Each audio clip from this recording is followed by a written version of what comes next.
Welcome back to Spirit Portal. Thank you for being here with me today. I am Erika, your host.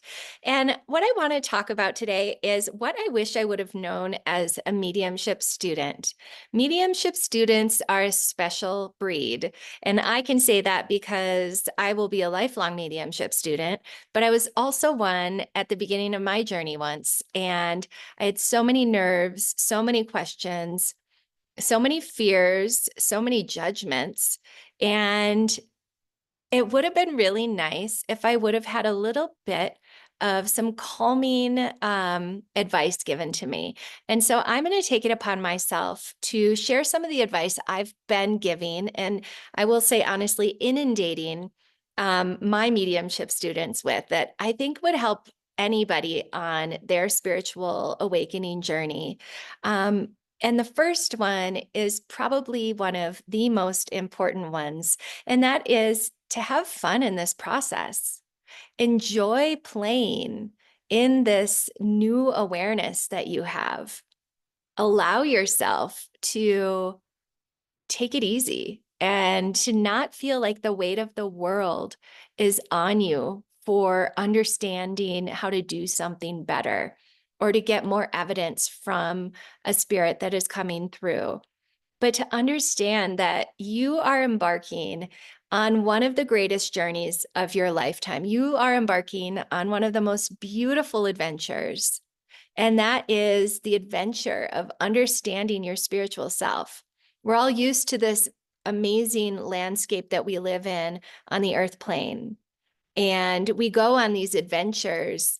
Maybe it's a road trip, or maybe it's backpacking through the Grand Canyon, or exploring medieval villages in Europe. I mean, we go on these adventures, and we've heard the quote, it's not the destination, it's the journey. And we go on a spiritual adventure, and it's the same thing. It is not the destination. You do not know the outcome. You do not need to know. And what you think may be the outcome of your spiritual journey might be completely different in 5 months, 5 years from now. So let it be fun. Have a joyful time exploring. Think of it as the greatest adventure that you'll ever go on. And remember that the destination is a mirage. The destination is completely unknown. So take the pressure off of yourself and explore. The second one would be to allow the vulnerability as you practice and sit with someone else, or the fear of judgment as you come out of the spiritual closet, or the doubt as you don't really understand what's happening. Allow it all to be messy. Allow it all to be something that you don't need to figure out. Allow it to be a guide or a teacher, or allow it to teach you something that you thought you knew. And maybe you can expand your mind or your heart just a little bit more to something that maybe you thought you really understood and knew before is different than what you thought it was. Allow yourself to evolve through your spiritual journey and allow yourself to get things wrong. And I don't just mean get things wrong when you're in practice sessions or you're working on learning new skills with your clairs, but I mean, allow yourself to get something spiritually wrong. And I did like air quotes. Like, we are so trapped in our human minds thinking that we have to know the answers to things, thinking that we have to have the right perspective, thinking that we are right and that we do have the answers when really we don't. And there is such strength in saying, I can imagine, but I have no idea. Let me feel into this again, for yourself or for a client that you're practicing on.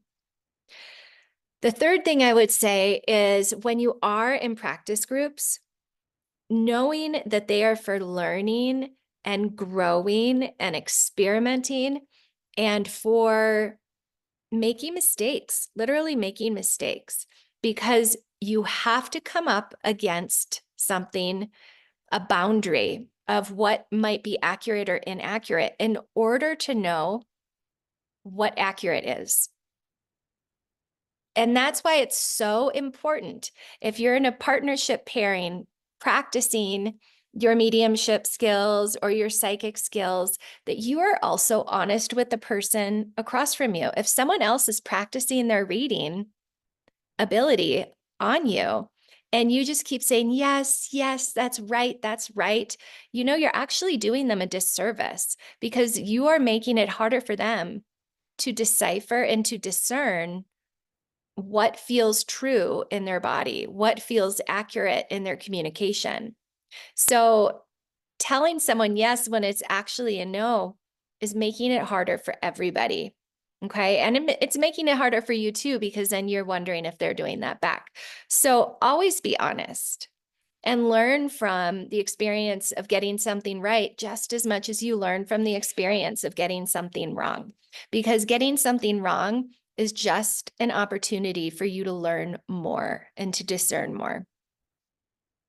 The fourth thing is that there is no end goal to what you're doing. You don't have to have a goal. The spiritual journey that you are on as a mediumship student or a psychic development student, like I said earlier, is a mirage. You don't know where it's going. All you can do is follow the beautiful spirit crumbs and follow the resonance of your heart for what feels right and good. And that's where you keep going. Everything that you feel in this moment as a mediumship student, I guarantee you, it's going to change at least 25 to 30 times over the next year because you're constantly picking up new feelings. You're constantly experiencing something that's inspiring in a different way.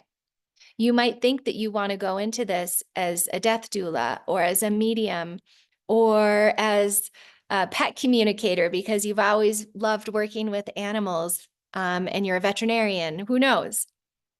But when you start opening and expanding your heart and your spirit to consciousness and all that is possible, I guarantee you that the infinite possibilities of things are going to start influencing you. And so much more is going to open up than you ever dreamed possible, that you are going to need to just go down this journey and experience every nook and cranny, every twist and turn as its own destination. Because every time you have a new aha moment or a new up leveling or a new experience of what love feels like, maybe that's just the destination. And then we just keep growing and becoming aware of the next. There is no concrete A or B, and there doesn't need to be because that is confining. Allow yourself to evolve and to grow and to not think that you have to be something. Instead, allow yourself to feel everything that there is to feel. And what a miracle that is.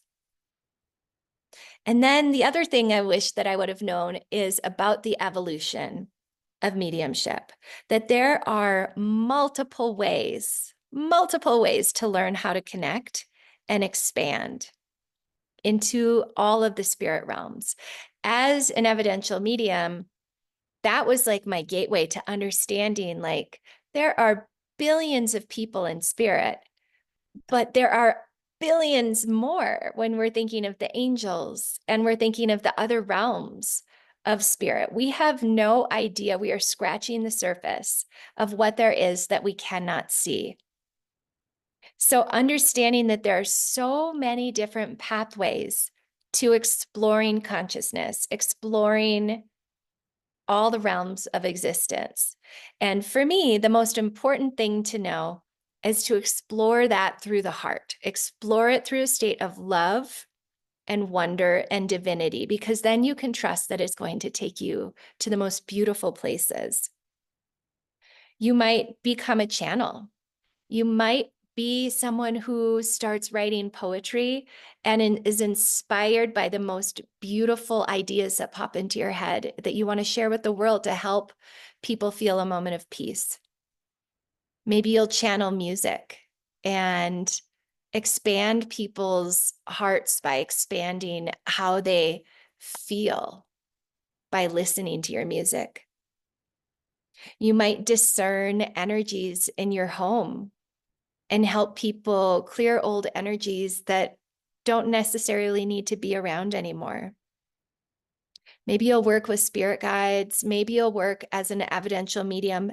Maybe you just need to learn how to communicate with your pet so that they can enjoy a peaceful existence for the rest of their lives, and you are able to understand what their needs are.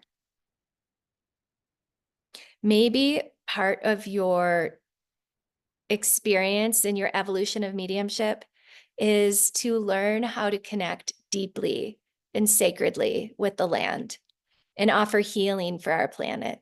And maybe it is a pathway home to God, a pathway home to source, a remembering of your divinity.